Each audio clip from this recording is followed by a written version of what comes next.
Itu tadi saya bilang learning by doing. Mereka nggak paham detail hutan rimbanya sepak bola Indonesia, pasti mereka nggak tahu. Pasti mereka sekarang berpikir begini, nggak apa-apa Liga 2, yang penting duitnya lebih banyak dari Liga 1. Kan gitu.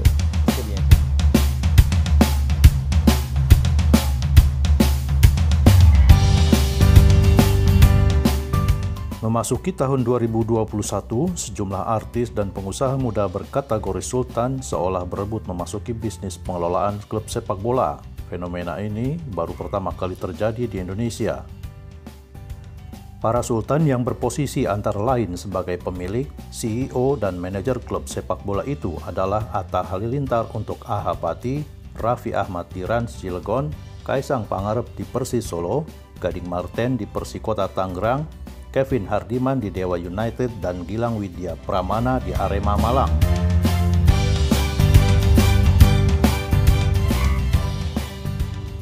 Fenomena ini membawa angin segar. Bursa transfer pemain tersebut mendapat perhatian dari Edi Syahputra, seorang agen pemain sepak bola berlisensi FIFA. Dia menuturkannya kepada Fremtis TV berikut ini. Sejak kapan Anda menjadi agen pemain sepak bola? Saya memulainya di 2003 deh, 2003 kalau nggak salah. Itu di eranya ada salah satu senior saya yang namanya Bari Sihotang. Waktu itu saya di bawah bimbingan beliau. Ini kalau nggak salah di 2003 deh, 2003. Bang Edi, sebetulnya tugas seorang agen pemain nasional itu seperti apa sih, agen sepak bola? Kehadiran agent di sebuah klub lebih kepada membantu kebutuhan klub dalam mencari pemain, mensortir pemain. Demikian juga membantu seorang pemain untuk mendapatkan klub. Biasanya agent itu berusaha memahami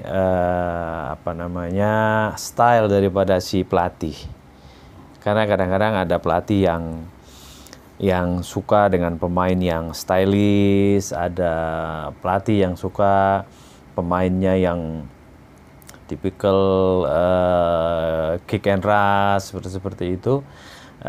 Agent berusaha memahami itu dulu, sehingga pada saat si agent menawarkan pemain kepada pelatih atau kepada klub, itu tidak banyak penolakan. Artinya klop dengan apa yang diinginkan oleh si pelatih. Bang Edi, tahun 2021 ini ada fenomena menarik, banyak selebritis kategori sultan lah yang kemudian memegang klub. Apakah ini Bang Edi melihat sebagai sesuatu persoalan atau memang fenomena biasa? Para pemain Liga 1 ditarik oleh para sultan ini yang kebetulan berada di Liga 2. Nah, ini secara profesional mereka sebetulnya turun grade atau ini hal yang lumrah gitu? Saya justru melihatnya bahwa ini berkah bagi klub-klub di level Liga 2. Karena kenapa dibilang berkah? Jadinya gengsi Liga 2 jadi agak terdongkrak. Kalau dulu pemain-pemain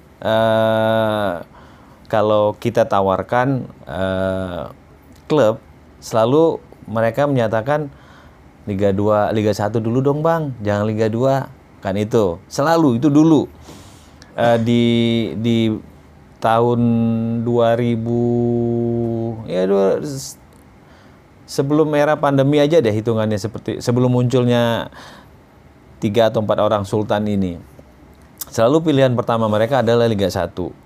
Karena anggapannya adalah Liga 1 lebih menjanjikan artinya begini, profesionalismenya lebih ada di sana. Bukan berarti Liga 2 nggak profesional ya, nggak. Dari sisi kesejahteraan, bayaran, kemudian fasilitas, itu Liga 1 jauh di atas Liga 2. Sehingga pemain berpikir bahwa ya udah Liga 1 dulu yang diupayakan, tidak Liga 2. Tapi sekarang dengan masuknya berapa itu, ada yang namanya, ada Raffi, ada ada Atta, ada si siapa namanya, yang Dewa United itu. Roy Martin, Gading. Kalau Gading di Liga 3 malah, Liga 3. Yang kita sebutkan aja klub, misalnya Rans, Dewa United, Kaisang, Solo, ya. Pati saya pikir udah belakangan ini, Pati belakangan. Tapi yang tiga ini, Dewa, Rans, dan Persis Solo, itu memang perekrutan segala macam, si Sultan anak muda ini langsung terlibat. Kalau Atta saya pikir belakangan lah, dia belakangan ininya, masuknya di Pati itu timnya udah jadi gitu loh. Nah, artinya pada saat si pemain-pemain ini saat ini ditawarkan misalnya bermain di Solo, bermain di Dewa, bermain di Rans, yang mereka pikirkan adalah kondisi saat ini adalah berapa bayarannya, berapa kontraknya. Itu yang sekarang menjadi tolak ukur seorang pemain untuk memilih. Jadi nggak berpikir lagi misalnya Liga 1, kalau Liga 1 misalnya dibayar 10.000, tapi di Liga 2 dibayar 15-20.000, otomatis dia akan pilih Liga 2. Nggak berpikir lagi kepada yang namanya gengsi atau level. Itu yang terjadi fenomena seperti itu. Tetapi itu hanya ada di 3 klub itu. Tidak di liga-liga 2 yang lain. Karena di liga 2 yang lain pasti bahwa kondisi finansialnya tidak sebanyak yang dijanjikan oleh tiga tim tersebut. Pati juga saya pikir Atta masuk pada saat mungkin pemainnya udah jadi semua. Artinya udah jadi di sini, kontraknya udah tertera semua, dan nilainya saya pikir nggak tinggi-tinggi amat, standar sama liga-liga 2 yang lain. Nah, pemain-pemain Liga 1 yang kemarin itu misalnya dia nganggur, terus kemudian ditawarkan ke Liga 2 yang lain, pasti dia tetap masih mikir dulu. Misalnya ditawarkan ke Liga 2 mana gitu di luar itu, pasti mereka juga pasti mikir. Karena angkanya pasti beda. Angkanya pasti beda dengan Liga 1 yang ada yang ada sekarang. Seperti itu. Oke. Artinya nggak ada pengaruh dari sisi profesionalis gitu ya. Nggak, sekarang sih itu bukan ukuran profesionalismenya, bukan di situ. Artinya kalau si pemain dibayar dengan baik, kemudian kondisi timnya bagus, kemudian fasilitasnya bagus, di situ ukurannya profesionalismenya. Kalau angka, nah itu tadi tinggal masalah ini aja sih, masalah gengsi aja. Sekarang gimana mau gengsi kalau duitnya nggak ada, kan gitu. Kalau mereka sekarang berpikir begini, nggak apa-apa Liga 2, yang penting duitnya lebih banyak dari Liga 1, kan gitu. Itu tadi yang saya bilang, Liga 1 dibayarnya misalnya di Liga 1 dibayarnya 10.000, tapi di Liga 2 yang di 3 klub ini anak-anak Sultan ini dibayarnya 15-20.000. Dalam kondisi sekarang nggak ada masalah bagi mereka. Jangan kita berkaca di liga-liga Eropa, itu head to head-nya terlalu jauh seperti bumi dan planet Mars.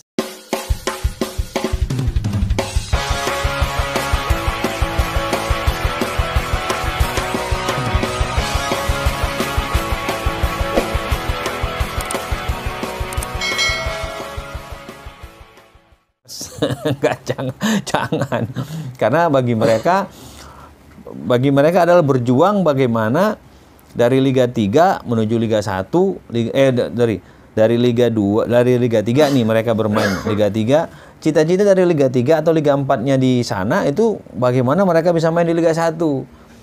Kalau tidak cita-citanya Liga 2, pasti Liga 1, karena itu adalah level tertinggi. Di level tertinggi ini itu semua fasilitas, gengsi, kesejahteraan ada di sini, ada di Liga 1.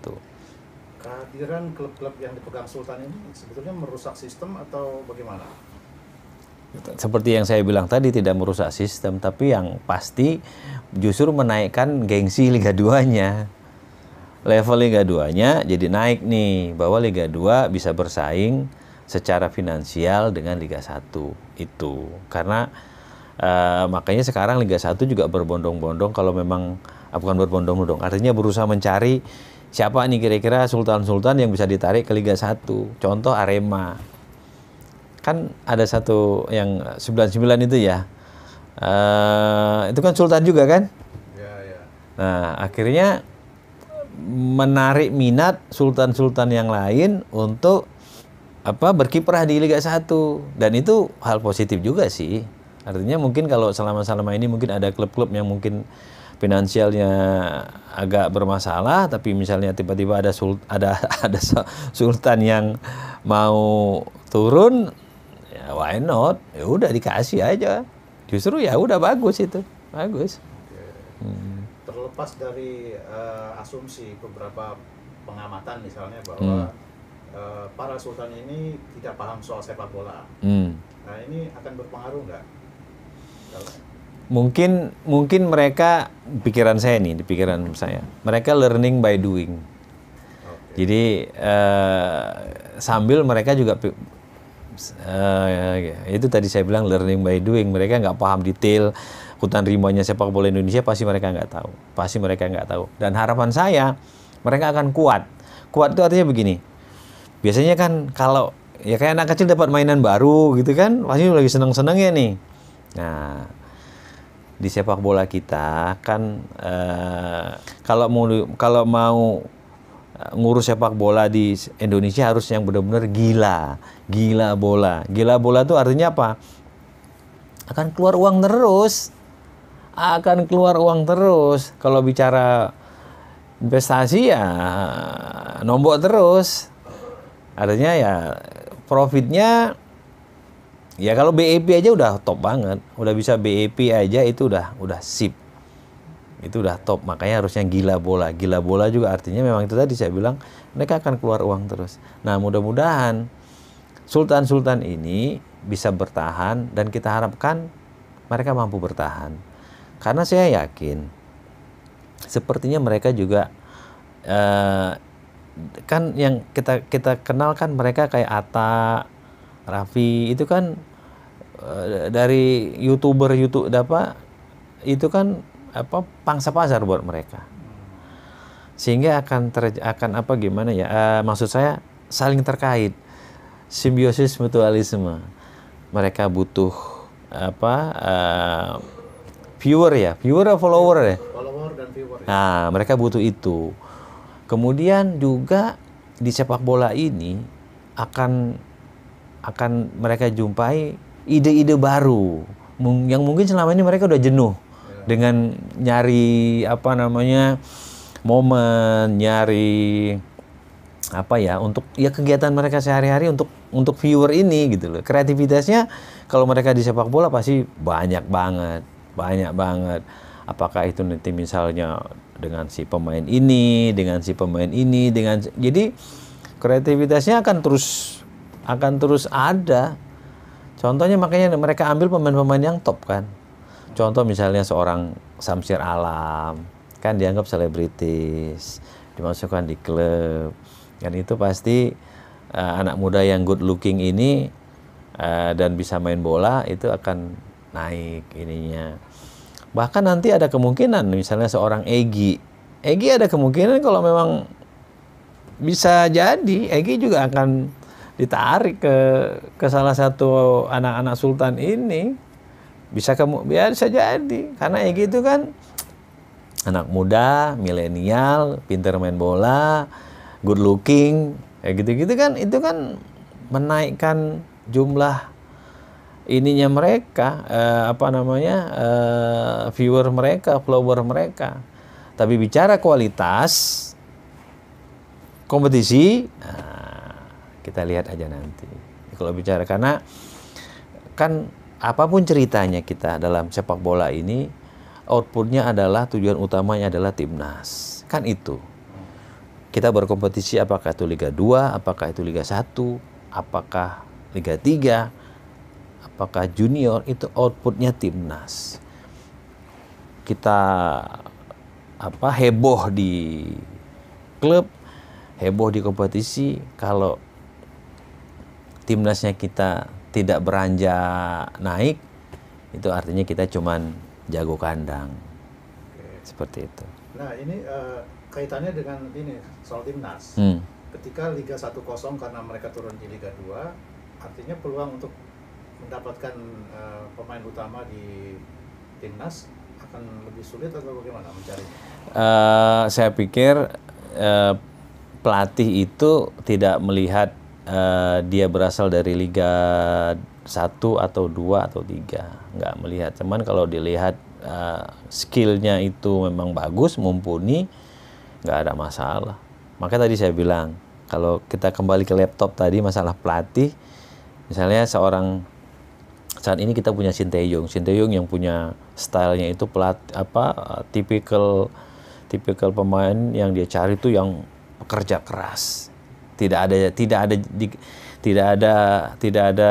jalan kaki di sepak bola, di lapangan bola tuh nggak ada jalan kaki sama dia. Stylenya dia beda mungkin dengan yang Latin, kan banyak yang ya beda-beda. Nah, saya pikir seorang Sinteyong akan memantau semua kegiatan kompetisi yang ada di Indonesia. Tidak lewat dia sendiri, tapi dia kan punya pelatih-pelatih yang setiap saat itu akan berkomunikasi ke Sinteyong. Jadi tetap mereka ini, apakah mereka bermain di Liga 2, tidak tertutup kemungkinan. Artinya peluang mereka untuk di tim nasional masih besar, masih ada kok, tetap ada. Ada strategi para Sultan ini ketika misalnya Raffi mengambil klub yang dari nol. Kalau Atta mengambil klub justru sudah jadi. Nah, perhitungan bisnis mereka sebetulnya mana yang paling punya peluang untuk memperbaiki klub gitu loh. Yang lebih menghasilkan. Kalau Raffi memang kan dari awal ya, dari pemain dia udah ini ya, udah turun gitu loh. Udah menangani, udah. Jadi perekrutan pemain, pelatih itu Raffi udah ngikutin dari awal. Jadi kalau dibilang Raffi ini dari dasarnya itu klub tim itu dia udah ngikutin, sehingga siapa-siapa yang direkrut itu Raffi sudah turun gitu loh. Nah, saya pikir lebih mateng karena dia tahu, karena kaitannya pasti dengan bisnis Raffi sendiri, ya kan? Sehingga kita lihat sendiri di RAN itu adalah boleh dibilang berkumpulnya beberapa selebritis sepak bola Indonesia ada di situ. Kalau di Pati saya belum lihat tuh, atau memang saya yang kurang informasi, atau memang di sananya memang saya lihat pemain-pemain yang label Liga 1 kok saya belum lihat. Nah, mungkin waktu tadi saya bilang Atta kan awalnya kan dia ke Sriwijaya, cuman nggak tahu gimana, kita nggak tahu bagaimana di sana, nggak jadi. Kemudian waktu itu juga ada selebritis siapa gitu tuh yang ke PSMS Medan, nggak jadi juga karena memang itu klub tersebut, kedua klub tersebut memang milik Pemda, milik masyarakat setempat, sehingga kalau untuk harus beli putus nggak bisa. Dan rakyat masyarakat di sana pasti nggak kasih izin gitu loh, karena haknya ada di sana semua, mayoritas milik sana. Nah, kalau Atta memang udah belakangan, itu saya bilang udah belakangan, timnya Patinya udah jadi, baru Atta ada di sana gitu. Artinya lebih efektif bekerjanya ya? Lebih ekonomis aja sih. Lebih ekonomis, menurut saya lebih ekonomis di Pati bagi. Cuman nanti kita nggak tahu nih. Atta kan pinter tuh dari sisi marketingnya. Jadi anak-anak muda ini adalah anak-anak muda yang sangat potensial lah untuk marketing ya. Jadi bagaimana mereka nanti akan memarketkan sepak bola Liga 2 untuk tidak kalah dengan gengsinya Liga 1. Nah, saya pikir ini momentum untuk Liga 2 membuat operator sendiri. Cari sponsor sendiri. Cari dengan adanya operator sendiri, udah mereka ini nggak usah netek lagi ke Liga 1. Liga 1 urus Liga 1, Liga 2 urus Liga 2, Liga 3 urus Liga 3. Itu cakep kalau seperti itu. Yang penting rule-nya semua berkiblat, ya artinya induk semangnya ada di federasi, ada di PSSI. Jadi guideline-nya ada di PSSI. Hanya masing-masing anak nih, ibaratnya ada anak, semuanya anak kandung nih. Jadi cari duit masing-masing. Tapi tetap tunduk dan patuh kepada ibunya, yaitu federasi PSSI. Patuh di sana. Rule segala macam ada di sana. Tapi lu cari makan sendiri nih. Ini cari makan sendiri, ini cari makan sendiri. Kalau yang sekarang kan Liga 2 nyusu ke Liga 1. Sehingga ampas-ampasnya juga boleh dibilang ya Liga 1 ngurus diri mereka sendiri. Kalau ada lebih baru kasih Liga 2. Nah, sekarang coba minta buat sendiri. Itu lebih keren. Jadi Liga 1 LIB tidak merasa dibebani oleh Liga 2. Justru Liga 2 nanti yang bisa membantu federasi. Bila perlu masing-masing operator itu memberi subsidi kepada ibunya. Itu lebih cakep.